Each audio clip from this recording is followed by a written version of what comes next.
यशाया का किताब ஏசாயா தீர்க்கதரிசியின் புஸ்தகம் 40वें अध्याय 40வது அதிகாரம் 29 से लेके 31 तक पढ़ेंगे। 29 இருந்து 31 வரை வாசிப்போம்। यशाया का किताब ஏசாயா 40वें अध्याय 29 से लेके 31 तक। 40 கடைசி 3 வசனம் வாசிக்கலாம்। சோர்ந்து போகிறவனுக்கு அவர் பலன் கொடுத்து சத்துவம் இல்லாதவனுக்கு சத்துவத்தை பெருக பண்ணுகிறார். இளைஞர் இளைப்படைந்து சோர்ந்து போவார்கள், வாலிபரும் இடறி விழுவார்கள். கர்த்தருக்கு காத்திருக்கிறவர்களோ புது பலன் அடைந்து கழுகுகளைப் போல செட்டைகளை அடித்து எழும்புவார்கள். அவர்கள் ஓடினாலும் இளைப்படையார்கள், நடந்தாலும் சோர்ந்து போகார்கள்.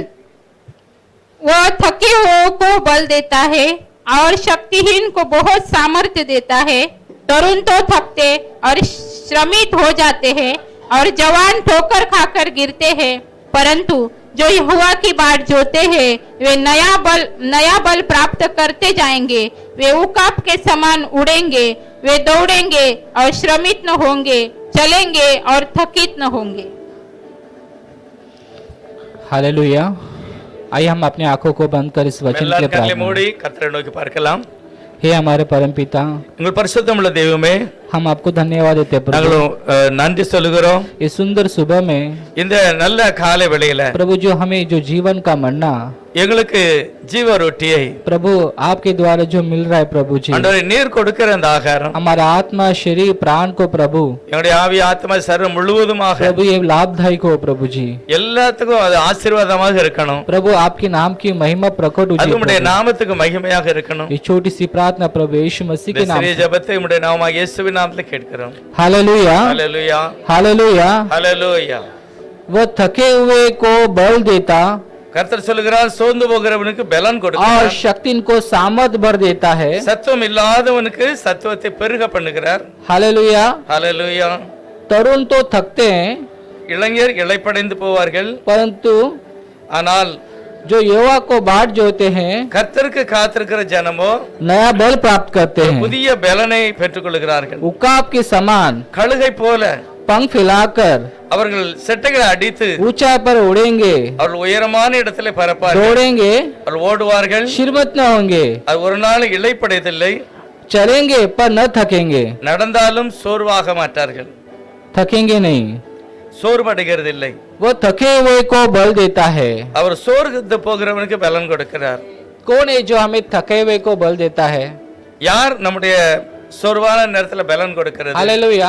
ஹalleluya। हम सब एक मनुष्य है, मानव है, हमारे अंदर थकान है, काम है, हम हमारे अंदर बहुत सारे चीज हमारे अंदर वो थका देती है। நம்முடைய பலவீனமான சரீரத்துல மனிதனா இருக்கிறதுனால நிறைய விஷயங்களை நாம் சோர்ந்து போகிறோம்। हम देखते हैं जब हम ज्यादा काम करते तो हमारा शरीर थक जाता है, நிறைய வேலை பார்க்கும்போது நாம் சோர்ந்து போகிறோம்। कभी कभी हम हमारा आत्मा भी थक जाता है, சில வேளையில் நம்முடைய ஆத்மா கூட कभी சோர்வடைகிறது। कभी हम देखते हैं हम किसी ने हमको कह दिया சரி, ஒரு சில வேளையில யாராவது ஏதாவது சொன்னாங்கன்னா तभी भी हम उदास हो जाते, थक जाते हमारा आत्मा हमारा அப்பொழுது நாம் मन। அப்படியே சோர்வடைந்து விடுகிறோம்। और हमारा कभी कभी गलतियां, हमारे कभी पाप, हमारा जो परमेश्वर के विरुद्ध है, कोई जो चीज है जो हमें थका देती है। சில நேரத்துல நம்ம தவறு செய்யும்போது, பாவம் செய்யும்போது அதுவும் கூட நம்மளை சோர்வாக்கி हमारे விடுகிறது। मन और हमारा शरीर, हमारा आत्मा उसके साथ ही थका देती है। நம்முடைய சரீரம் மட்டுமல்ல, நம்முடைய ஆத்மாவும் கூட சேர்ந்து பலவீனம் அடைகிறது। परमेश्वर आज हमें कहता है ஆனா கர்த்தர் நம்மை பார்த்து என்று சொல்லுகிறார், कि तू जो भी थका हुआ व्यक्ति நீங்கள் யாரெல்லாம் சோர்ந்து இருக்கிறீர்களோ और उसके पास जो आते हैं, அவரிடத்துல வருகிறவர்கள், जो उसके बाट जोते हैं, அவர் பாதத்துல இருக்கிறவர்கள், उसके बाट जोना मतलब क्या है? அவருடைய பாதத்துல இருக்கிறதுனா எப்படி? उसका इंतजार करना, அவருக்காக காத்திருக்கிறது, उसका विश्वास करना, அவரை நம்புகிறது, वो है करके विश्वास करना, அவர் எப்பொழுது என்னை கவனிக்கிறார் என்று उसकी जो विश्वास करके उसके इंतजार में जो बैठे रहते हैं, யாரெல்லாம் விசுவாசித்து அவருக்காக காத்திருக்கிறார்களோ, उस पर आशा रखते हैं, அவருக்காகவே ஆசையோடு இருக்கிறவர்கள், उन्हें कहता है அவரை பார்த்து கர்த்தர் சொல்லுகிறார், कि थके हुए लोग சோர்ந்து போகிறவர்களே, उनको कैसे करता है वो, அவர் என்ன சொல்லுகிறார் அப்படிப்பட்டவர்களுக்கு? कि जो वो थके हुए को बल देता और शक्ति इनको सामर्थ्य भी भर देता है। அதாவது சோர்ந்து போறவர்களுக்கு அவர் பலன் கொடுக்கிறார், சத்துவம் இல்லாதவனுக்கு சத்துவத்தை பெருக பண்ணுகிறார்। हालेलुया। ஹalleluya। 30 वचन में ऐसा लिखा है, கர்த்தருடைய வார்த்தை சொல்கிறது, तरुण थक जाएंगे, அதாவது இளைஞர் கூட சோர்ந்து போய் விடுவார்கள், वो ठोकर खाके गिर जाएंगे। அவங்க கூட தடுமாறி கீழே விழுந்து விடுவார்கள். परंतु जो युवक को बाढ़ जोते हैं ஆனால் கர்த்தருக்கு பயப்படுகிறவர்களோ वो नया बल प्राप्त करते हैं। அவர்கள் புதிய பலனை பெற்றுக் கொள்வார்கள். Hallelujah hallelujah hallelujah hallelujah. नया बल, पुराना बल नहीं, नया बल। வேதம் சொல்லுது பழையதல்ல புதிய பலனை பெற்றுக் கொள்வார்கள். परमेश्वर ने हमारे लिए फ्री सप्लीमेंट हम लोग को दिया है। நமக்கு இலவசமான ஒரு பலனை கர்த்தர் தருகிறார். हालेलुया फ्री दिया है। இலவசமாக தருகிறார். तुम किसी डॉक्टर के पास जाने की जरूरत नहीं, அதுக்காக நான் ஒரு டாக்டர்கிட்ட போய் வேண்டிக் கொள்ள தேவையில்லை. तुम उसके सम्मुख में आके तुम इंतजार में रहो। கர்த்தருடைய சமூகத்துல வந்து அவருக்காக நாம் காத்திருக்கும் போது हालेलुया तुम्हारा शरीर अगर दुर्बल हो गया, நம்முடைய சரீரம் சோர்ந்து போயிருந்தாலும், हमारा शरीर जब हमको किधर भी अगर कुछ जख्म हो गया तो हमारा शरीर के साथ साथ हमारा भी आत्मा भी उदास हो जाता है। ஏதாவது சரீரத்துல நாம் பலவீனப்படும் பொழுது ஆத்மாவும் கூட சேர்ந்து अगर हमारा சோர்வடைகிறது. कान दर्द हो गया, दांत दर्द हो गया तो हमारे शरीर को पूरा हम क्या बोलते हैं, भाई तो अभी सीधा जाके सो जा करके। ஏதாவது நம்ம சரீரத்துல பல்லோ ஏதோ ஒரு வேதனைப்படும் போது எல்லாமே சோர்ந்து விடுகிறது. और हम क्या करते हैं, हम किसी भी चीज पे हमारा मन नहीं लगता। அந்த நேரத்துல நாம் எதையுமே நம்ம விரும்ப முடியாத ஒரு சூழ்நிலை. जहाँ पर हमारा दर्द है, जहाँ पे तकलीफ है, उसी पर हमारा फोकस रहता है। எங்க வேதனையா இருக்கோ அங்கதான் நம்ம முழு கவனத்தையும் வைப்போம். हालेलुया அல்லேலூயா. हर एक मानव जाति को परमेश्वर कहता है, ஆனா ஒவ்வொரு மனுஷனையும் பார்த்து கர்த்தர் சொல்லுகிறார், तुम्हारा कौन सा भी हालात होने दो, तुम्हारा कौन सा भी तकलीफ होने दो, तुम मेरे पास आ जाओ। உனக்கு எப்படிப்பட்ட சூழ்நிலை இருந்தாலும் எந்த நிலையில இருந்தாலும் நீ என்னிடத்துல வா, मैं तुमको बल दूंगा, நான் உனக்கு பலன் தருவேன், मैं तुम्हारा सामर्थ दूंगा, நான் உனக்கு பலப்படுத்துவேன், मैं बल दूंगा करके நான் कहा புதிய है। பலனை தருவேன் என்று हालेलुया। அல்லேலூயா. परमेश्वर ने एक विशेष करके एक पक्षी के बारे में आज हमें बता रहा है। கர்த்தர் விசேஷமாக சிருஷ்டிக்க அந்த பறவைகளை பற்றி சொல்லுகிறார். हालेलुया वो एक पक्षी ऐसा है, அது ஒரு விசேஷமான ஒரு பறவை. 31 का वचन पढ़ेंगे। 31வது வசனம் சொல்லுகிறது, கர்த்தருக்கு காத்திருக்கிறவர்களோ புது பலன் அடைந்து கழுகுகளைப் போல செட்டைகளை அடித்து எழும்புவார்கள். அவர்கள் ஓடினாலும் இளைப்படையார்கள், நடந்தாலும் சோர்ந்து போகார்கள். परंतु जो यहोवा की बाट जोते हैं वे नया बल प्राप्त करते जाएंगे, वे उकाब के समान उड़ेंगे, वे दौड़ेंगे और श्रमित न होंगे, चलेंगे और थकित न होंगे। हालेलुया அல்லேலூயா. परमेश्वर एक उकाब का एक उदाहरण देता है। ஒரு கழுகை குறித்து நமக்கு அதை சாட்சியாக காண்பிக்கிறார். हालेलुया அல்லேலூயா. इस पवित्र शास्त्र में परमेश्वर का उदाहरण उकाब और एक सिंह का उदाहरण दिया है। இந்த கழுகை பற்றி வேதாகமத்தில் சொல்லும்போது சியோனுக்காக இது தேவனை குறித்தும் கூட அதை அடையாளப்படுத்துகிறது. हालेलुया அல்லேலூயா. उकाब आपने देखा होगा उकाब कैसा है। நம்ம எல்லாரும் பார்த்திருக்கலாம் கழுகு எப்படி இருக்குன்னு. हालेलुया அல்லேலூயா. वो पंछियों से भी उसका एक प्रथम स्थान आता है। அதுக்கு பறவைகள் எல்லாத்தையும் காட்டிலும் ஒரு விசேஷமான ஒரு ஸ்தானம். हमने देखा होगा वो किस तरह से वो एक स्टडी में रहता है அது எப்பொழுதும் அது ஆயத்தமா இருக்கிறது. और वो एक ताकतवर होता है। அதுக்கு பலன் இருக்கிறது. हालेलुया और उसके जो आंखें है बहुत पावरफुल रहता है। அதனுடைய கண்ணு ரொம்ப கூர்மையானது. उसकी दूर की नजर भी वो पूरी तरह से वो जांच ले लेता है। அந்த தூரத்துல பார்த்தே அதை புரிந்து கொள்கிறது. उसका एक वैशिष्ट्य है। அதுக்கு தான் அது ஒரு விசேஷமானது. हालेलुया परमेश्वर ने हमें उकाब का एक उदाहरण दिया है, கர்த்தர் நம்மையும் பார்த்து சொல்கிறார், நீங்களும் கழுகை போல மாற क्योंकि முடியும். परमेश्वर ने उकाब वो खुद उकाब होकर हमें उदाहरण दिया है। தேவனே அவர் கழுகாக இருந்து அந்த கழுகுக்கு நம்மை ஒப்பிட்டு பேசுகிறார். हम देखते हैं जुना करार में பழைய ஏற்பாட்டில हालेलुया जब इजराइल लोग को मिस्र देश से जब लेके आया இஸ்ரவேல் ஜனங்கள் எகிப்தில இருந்து வெளியே வரும்போது तो परमेश्वर ने उनको एक उदाहरण देता है। கர்த்தர் கூட ஒரு உதாரணமாக பேசுகிறார். हालेलुया कि भाई उकाब की तरफ मेरे पंखों तले तुमको संभाल के बचा के लेके आया நான் करके। கழுகை போல உங்களை எல்லாரும் என் மேலே சுமந்து கொண்டு வந்தேன். हालेलुया वो वचन पढ़ेंगे निर्गम का किताब யாத்ராகமம் 19वें अध्याय 4था वचन। निर्गम का किताब 19वां वचन 4था वचन। நான் எகிப்தியருக்கு செய்ததையும் நான் உங்களை கழுகுகளுடைய செட்டைகளின் மேல் சுமந்து உங்களை என் அண்டையிலே சேர்த்து கொண்டதையும் நீங்கள் கண்டிருக்கிறீர்கள்.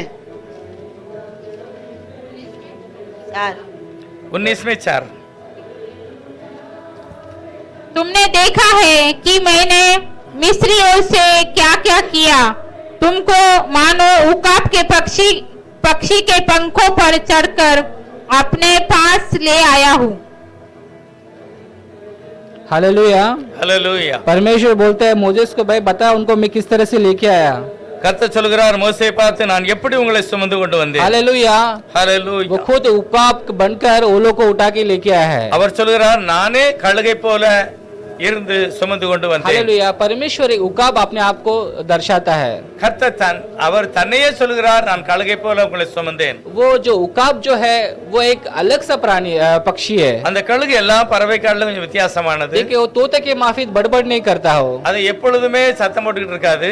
और वो साइलेंट रहता है, எப்பொழுதுமே அது அமைதியாக இருக்கிறது. और वो देखो जब बादल से भी ऊंचा पे उसका उड़ता है वो।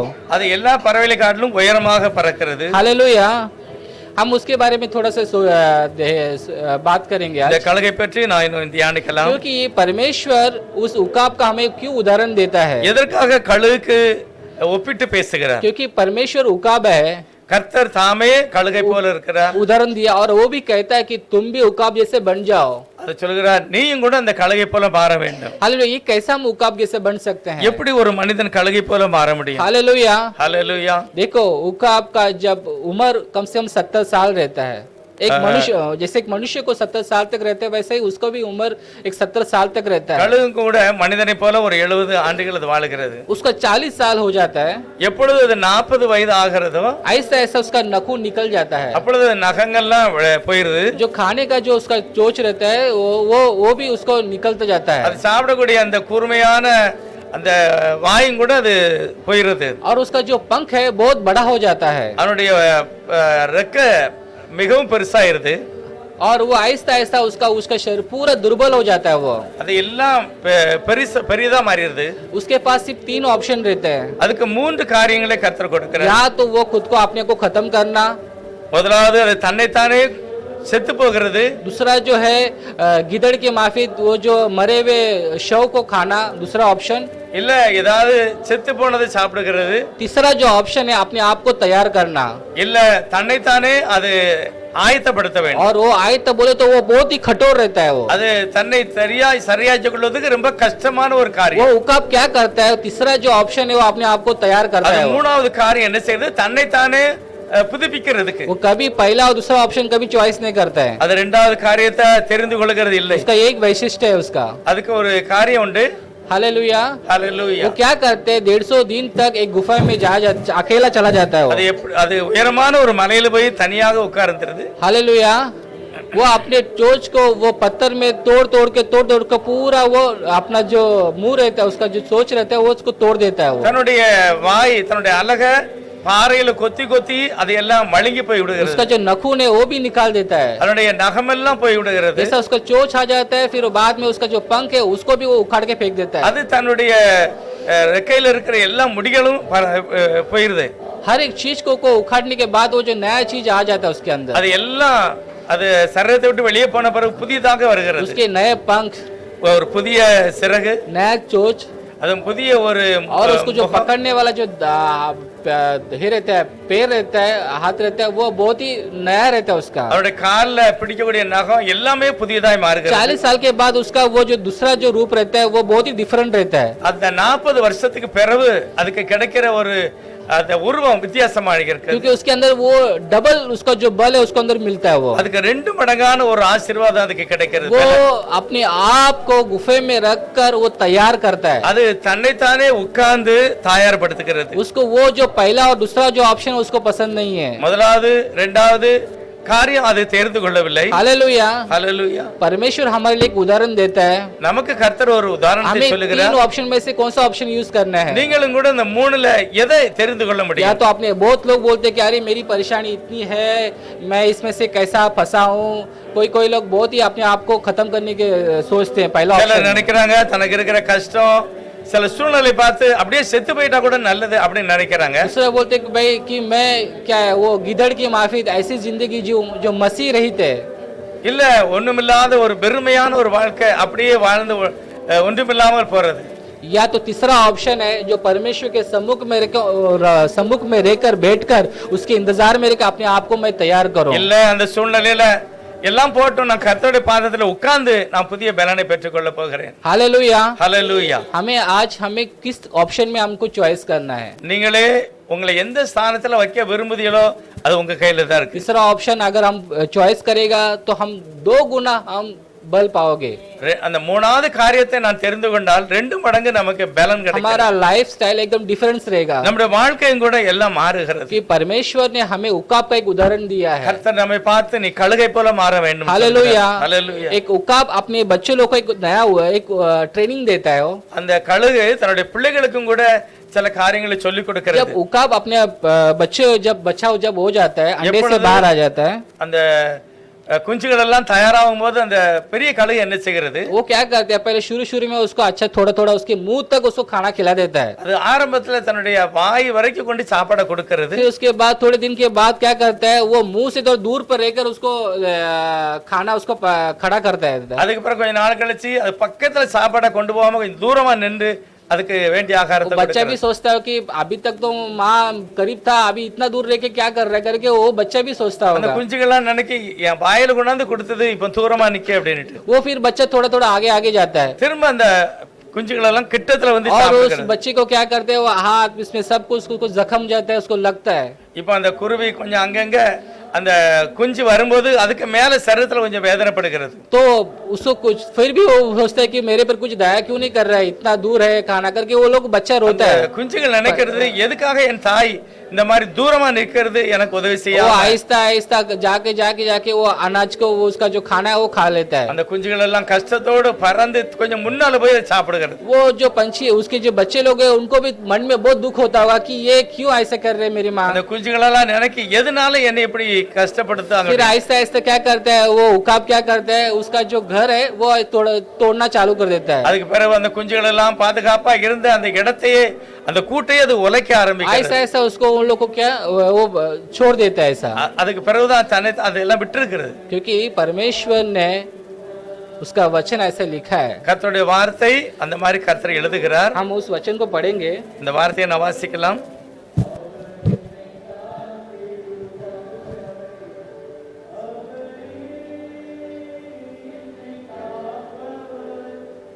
अय्यूब की किताब யோபின் புஸ்தகம் 29वां अध्याय 27वां वचन 19:27 வசனம்.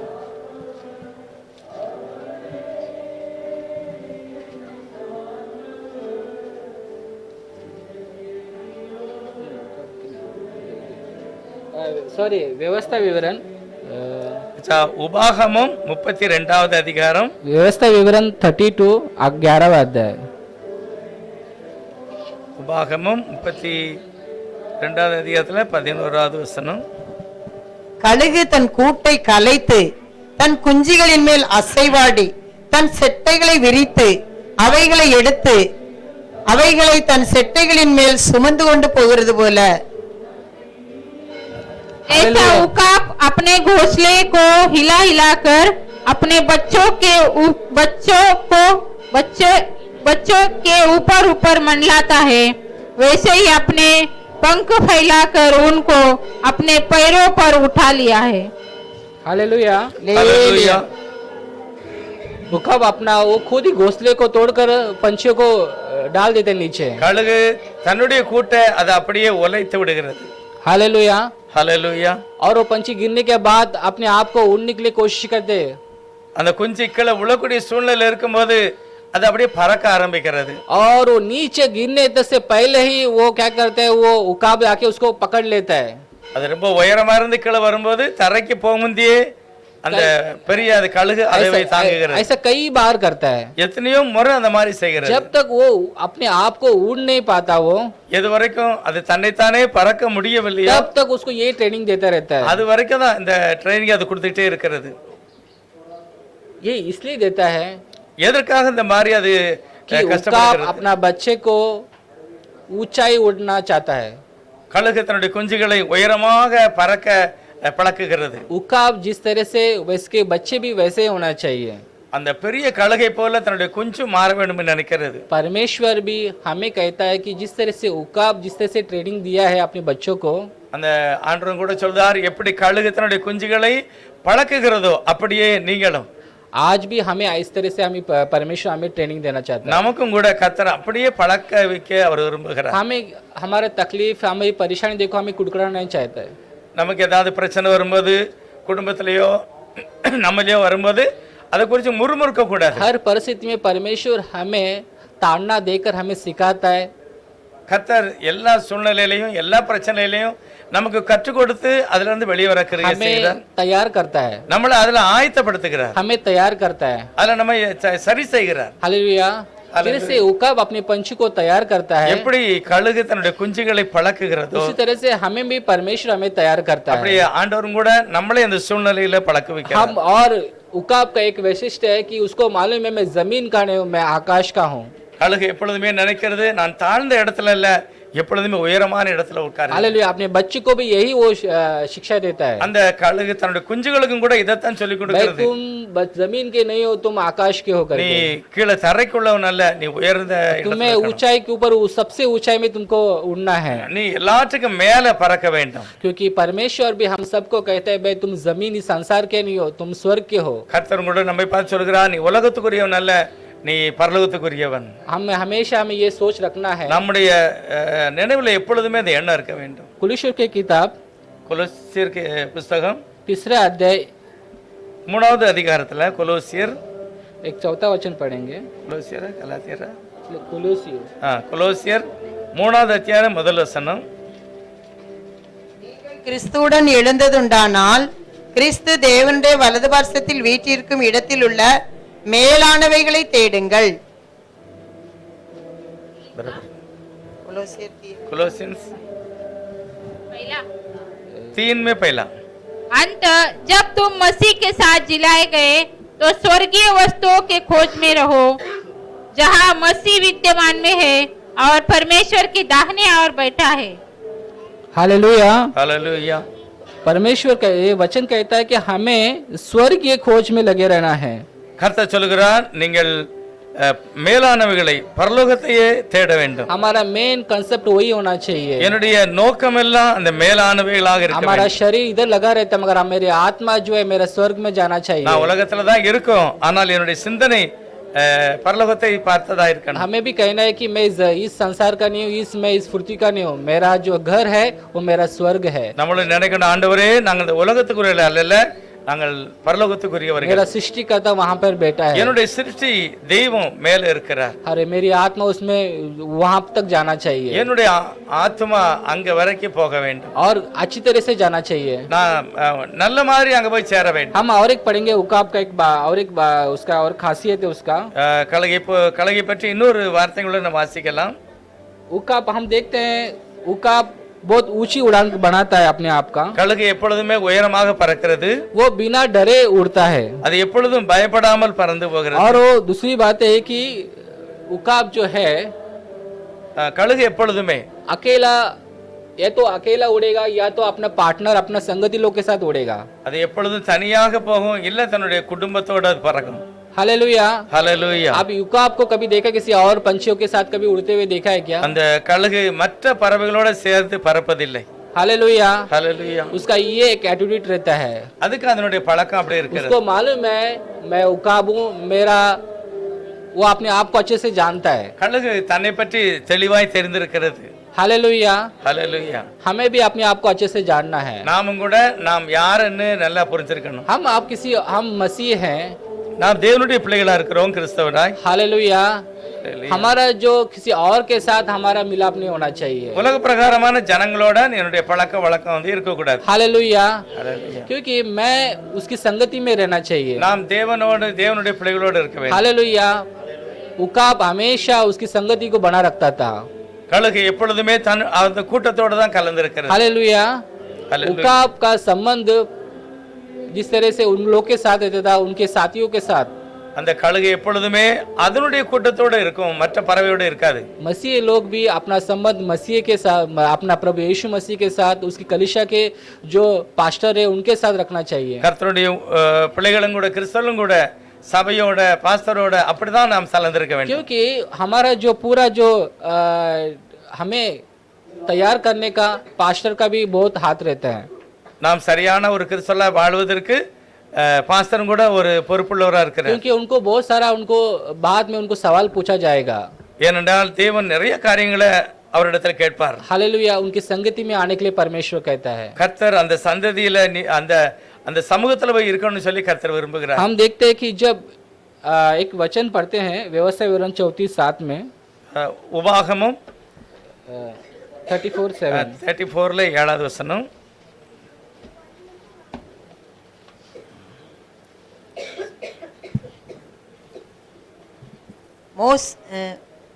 மோசே மரிக்கிற போது 7வது வசனம் 34 34:7 व्यवस्था विवरण 34:7 கடைசி அத்தியாயம். மோசே மரிக்கிற போது 120 வயதாயிருந்தான். அவன் கண் இருளடையவும் இல்லை, அவன் பலன் குறையவும் இல்லை. मूसा अपने मृत्यु के समय 120 वर्ष का था, परंतु न तो उसकी आंखें धुंधला पड़ी और न उसका पौरुष घटा था. हम देखते हैं कि मोजेस के बारे में மோசே பற்றி நாம் வாசிக்கிறோம். जब वो बुढ़ा हो गया, அவர் ரொம்ப முதிர் வயதா உள்ளவனா மாறினாரு. 120 वर्ष का हो गया, 120 வயதா மாறினாரு. उसके बारे में वो क्या कहा है वचन बताता है அந்த மோசே பற்றி வேதம் என்ன சொல்கிறது? कि கண் वो उस கண்ணு आंख हिंदी में पढ़ेगा सिस्टर. मूसा की मृत्यु समय में 120 वर्ष का था, न तो उसकी आंखें धुंधली पड़ी थी और न ही उनका बल घटा. பைபிள் சொல்கிறது அவருடைய கண் இருள ஆகவில்லை, அவருடைய பலன் குறையவும் இல்லை. हालेलुया. ஹalleluya. विशेष करके ये वचन वहाँ पे लिखा, இந்த வார்த்தை விசேஷமாக அங்க எழுதி இருக்கிறது. कुछ तो उसमें ऐसा बात रहेगा. எதற்காக இந்த ஒரு விசேஷம்? आज देखते हैं 40 साल की उम्र में अपना आंख धुंधला हो जाता है, 40 வயசுலயே நிறைய பேருக்கு பலன் குறைகிறது. उसका शरीर भी एकदम ज्यादा वो कमजोर हो जाता है. அவருடைய சரீரம் கூட பலவீனப்படுகிறது. हालेलुया. 50-60 के बाद उसका मोती बिंदु या बहुत सारे उसके बीमार आ जाता है. 40-60க்கு பிறகு நிறைய வியாதி கூட வருகிறது. मगर ये ऐसा व्यक्ति है मोजेस, ஆனா மோசே அப்படிப்பட்ட ஒரு மனிதனாக இருக்கிறார். उसके ना आंखें ना धुंधली पड़ी, அவருடைய கண் மங்கி போகல, ना उसका बल घटा. அவருடைய பலனும் கூட குறையவே. क्या ऐसी बात है मोजेस के बारे में सोचे तो ऐसा क्या बात है जो उसका आंख इतना फ्रेश और उसका ताकत में इतना कहां से அப்படி आया? மோசேக்கு இவ்வளவு விசேஷமான பார்வை, விசேஷமான பலன் வர காரணம் என்ன? हम कभी कभी सोचेंगे हाँ पहले जमाने में तो बहुत लोग अच्छा खाना था इसलिए बहुत साल जीते थे, ऐसे बहुत सारे हम लोग बात करते நம்ம हैं. நினைக்கலாம் ஒருவேளை பழைய காலத்துல இருந்த ஆட்களுக்கு நல்ல பார்வை நல்ல பலன் இருந்திருக்கும் அப்படின்னு. अच्छा खाना था, फ्रेश था, अभी के सब केमिकल है, हम पहले ऐसा हम कैसे रह सकते हैं? அவங்களுக்கு நல்ல சாப்பாடு இருந்தது, இப்போ உள்ளதெல்லாம் அப்படி இல்ல அப்படின்னு நம்ம நினைக்கலாம். हम सोचते हैं ऐसे होंगे ना, அப்படி நம்ம அப்படிப்பட்ட காரியங்களை मगर ऐसी நினைக்கலாம். बात नहीं है. ஆனா அதுக்கு அப்படிப்பட்ட காரியத்தினால அவருக்கு பலனோ பார்வை இல்லை.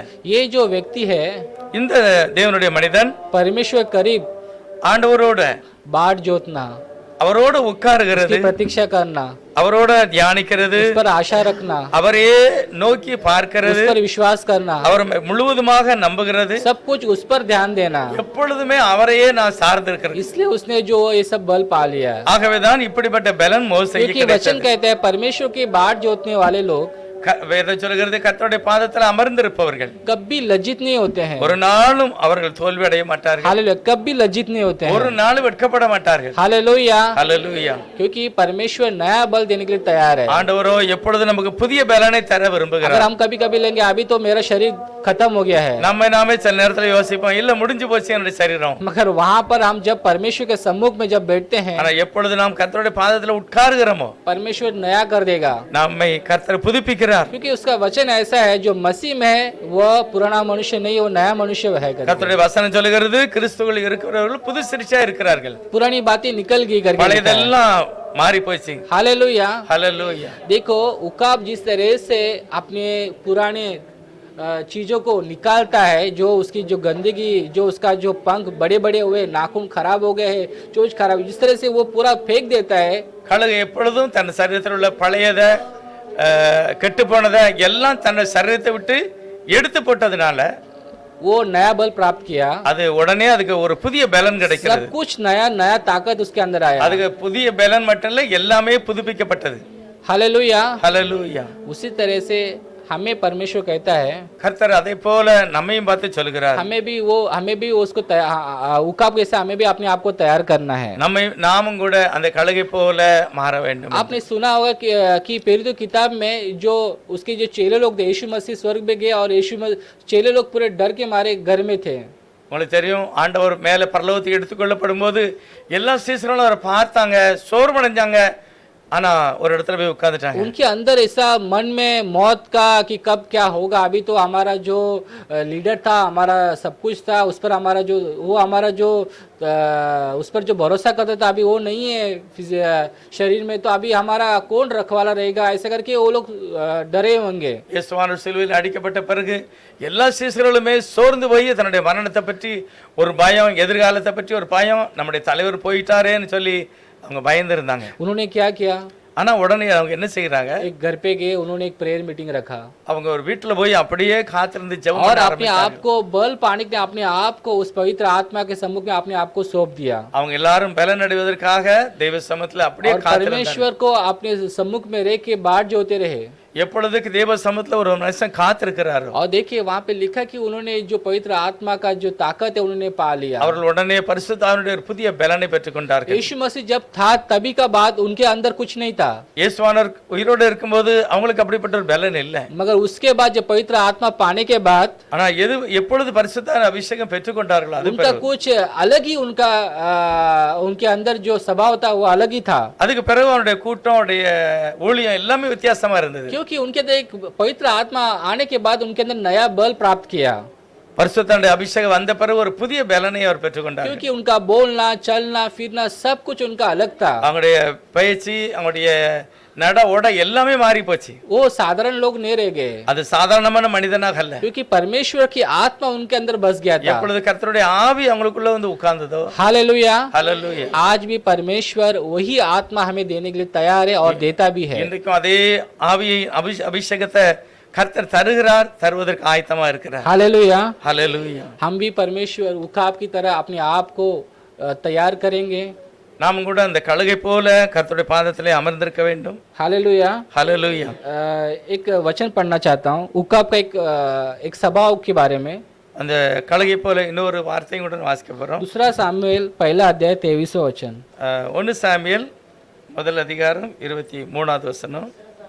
ஃபர்ஸ்ட் अच्छा, second Samuel. రెండవది సాముయేల్ మొదటి అధికారం 23. दूसरा सामुएल पहला अध्याय 23वां वचन। உயிரோடு இருக்கையில் சவுலும் யோனத்தானும் பிரியமும் இன்பமுமாய் இருந்தார்கள், மரணத்திலும் பிரிந்து போனது இல்லை.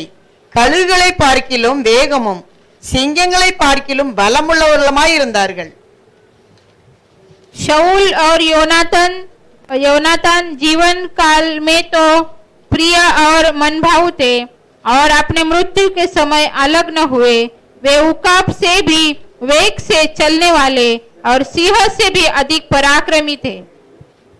हालेलुया, ஹல்லேலூயா. यहाँ पे उकाब का उदाहरण दिया है। கர்த்தர் இங்க கழுகை ஒப்பிட்டு பேசுகிறார். हालेलुया, शाऊल और योनातान का उनका जो फ्रेंडशिप था, उनका प्रेम के बारे में बताया है।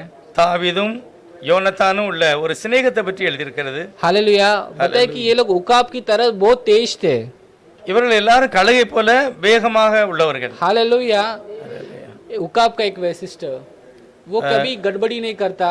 அந்த கழுகு சில நேரத்துல அந்த பிரச்சனை பண்ணல, हालेलुया, साइलेंट में रहता है। அது எப்பொழுதும் அமைதியாக இருக்கிறது. हालेलुया, अपना जो ताकत जहाँ पर इस्तेमाल करना है वहाँ इस्तेमाल करता है। எங்க தன்னுடைய பலன் தேவைப்படுதோ அங்கேயே அது உபயோகப்பட்டது. हालेलुया, परमेश्वर ने हमें अधिकार दिया है। கர்த்தர் அப்படிப்பட்ட அதிகாரத்தை நமக்கு தருகிறார். हालेलुया, सांपों पर सिंहों पर, சிங்கத்தை மிதிக்கவும் சர்ப்பத்தை மிதித்து போடவும் கர்த்தர் உதவி वो செய்கிறார். अधिकार हमें दिया करके हमें विश्वास करना होगा। அப்படிப்பட்ட அதிகாரத்தை தந்த ஆண்டவரை நான் அப்படி விசுவாசிக்க வேண்டும். मैं साधारण नहीं हूँ, நான் சாதாரணமான ஒரு மனிதன் அல்ல. परमेश्वर ने उकाब की तरह मुझे बनाया है। கர்த்தர் கழுகை போல நம்மளை படைக்கிறார், हालेलुया, எதிர்பார்க்கிறார். और हमेशा हमें उसकी उपस्थिति का एहसास करना है, நாம் எப்பொழுதுமே அவருடைய பாதத்துல அமர்ந்திருப்பதை விரும்ப வேண்டும். तभी हम नया बल प्राप्त करेंगे। அப்பதான் நாம் ஒரு புதிய பலனை பெற்றுக்கொள்ள முடியும். परमेश्वर आपको इस वचन के द्वारा आशीष கர்த்தர் இந்த வார்த்தையின்படி நம்மை ஆசீர்வதிப்பாராக.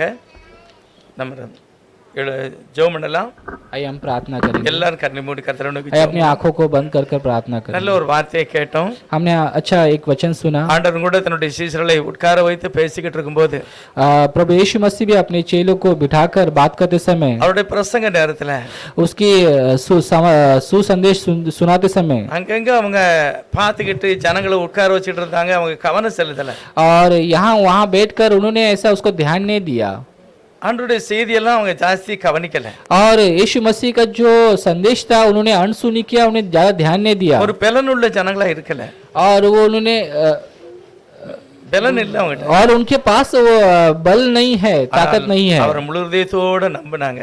और उन्होंने पूरे मन से उस पर यीशु मसीह पर विश्वास எப்பவும் किया அவர் கூடயே இருக்க விரும்பினாங்க. और हमेशा उसके साथ रहने के लिए विश्वास किया। ஆனா எப்பொழுது பரிசுத்தாவின் அபிஷேகம் பெற்றாங்களோ, और जब पवित्र आत्मा का अभिषेक पाया எல்லாவற்றை காட்டிலும் வித்தியாசமா மாறிட்டாங்க. और सब कुछ एक अलग सा हो गया। இன்னைக்கு ஆண்டவர் நம்மையும் பார்த்து சொல்லுகிறார், और आज भी परमेश्वर हमें देखकर कहता है, கர்த்தருக்கு காத்திருக்கிறவர்களோ और जो परमेश्वर के इंतजार में புது उस पर பலன் அடைவார்கள். नया बल प्राप्त करता है। ஆண்டவர் தன்னுடைய சிஷ்யர்களை பார்த்து சொன்னார், और परमेश्वर शिष्य लोग को देख के कहता है, பெண்ணு எங்கே இருக்கோ அங்கதான் கழுகெல்லாம் வந்து கூடும். और जहाँ पर मांस है वहाँ पर ही गिदड़ रहती है। இயேசுவினுடைய வார்த்தை எங்க இருக்கிறதோ அங்க தேவ ஜனங்கள் கூடுவார்கள். और जहाँ पर यीशु मसीह का जो वचन है वहाँ ही लोग आएंगे, அவர்கள் பாக்கியவான்கள். वो भाग्यवान है। நல்லவரே ஸ்தோத்திரம். हे प्रभु धन्यवाद, प्रभु இந்த கால यीशु வேளைக்காக நன்றி इस சொல்லுகிறேன். सुंदर सुबह के लिए धन्यवाद। உடைய பாதத்துல வந்து ஒவ்வொரு ஜனத்தையும் பார்த்து கர்த்தர் சொல்லுகிறார், प्रभु आपके चरणों में आकर आए हुए सबको कहता है, நீங்களும் காத்திருக்க முடியுமா? क्या आप इंतजार कर सकते हैं? क्या நீங்களும் பலன் அடைய முடியும்? आप भी बल प्राप्त நீங்க कर, நல்ல பார்வையா आप இருக்கலாம். अच्छे देख सकते हैं। உலகத்தோடு நீ ஒத்து போக வேண்டாம். तुम संसार में से नहीं मिक्स हो सकते। என் பாதத்தில் நீங்க அமரணும். तू मेरे चरणों में आके நான் इंतजार உன்னை करना, பலப்படுத்துவேன். मैं तुझे बल देगा। உன்னுடைய தனிப்பட்ட வாழ்க்கையில் ஒரு இந்த சோர்வெல்லாம் விட்டுரு. और तेरा जो तेरा उदासी है सब छोड़ दे, என் பாதத்துல உட்காரு. मेरे सम्मुख में बैठ, என்ன நோக்கி பாரு. मुझे देख, நீ கழுகை போல பலன் तुम அடைவாய். उपकाप की तरह बल प्राप्त நீ करोगे, எல்லாவற்றையும் உயர்ந்திருப்பாய். तू सबसे ऊंचा रहेगा, உனக்கு மேன்மை உண்டாகும். तुझे ऊंचाई मिलेगा, உலகமெல்லாம் சோர்ந்து போயிரும். और संसार सब उदास हो जाएगा। ஆனா என்னுடைய பாதத்துல இருக்கிறவங்க जो मेरे सम्मुख में बैठता है பலன் அடைவார்கள். वो नया बल प्राप्त करता है। அப்படிப்பட்ட ஆசீர்வாதத்தினால் நிரப்புங்க. ऐसा आशीर्वाद से प्रभु भर दे प्रभु जी, ஒவ்வொருவரையும் அப்படி நிரப்புங்க. सबको भर दीजिए प्रभु जी। கர்த்தருடைய வசனத்தை பகிர்ந்து கொண்ட அருமையான தேவனுடைய பிள்ளைக்காய் நன்றி प्रभु சொல்லுகிறோம். इस वचन के लिए हमें आशीष कर प्रभु जी, இன்னும் अनेகருக்கு ஆசீர்வாதமாக இருக்கணும். सबके लिए आशीष होने दो प्रभु जी। கழுகை போல ஒரு புதிய பலன், प्रभु उकाब की तरह नया ஒரு बल, புதிய ஆசீர்வாதம் नया आशीष, உடைய பிள்ளைகள் எங்கள் ஒவ்வொருவருக்கும் தரும்படி கேட்கிறோம். और सबको मिलने के लिए प्रभु प्रार्थना करते हैं। எங்களுடைய ஜெபங்களை கேளு தகப்பனே. हमारी प्रार्थना सुन प्रभु जी, அப்படிப்பட்ட நல்ல வாஞ்சை எங்களுக்கு தாரு. आए प्रभु ऐसी प्रभु चाहत दे दे प्रभु, இயேசுவினுடைய நாமத்தினால பிதாவே. यीशु मसीह के नाम से मांगते पिता, आमीन. आमीन।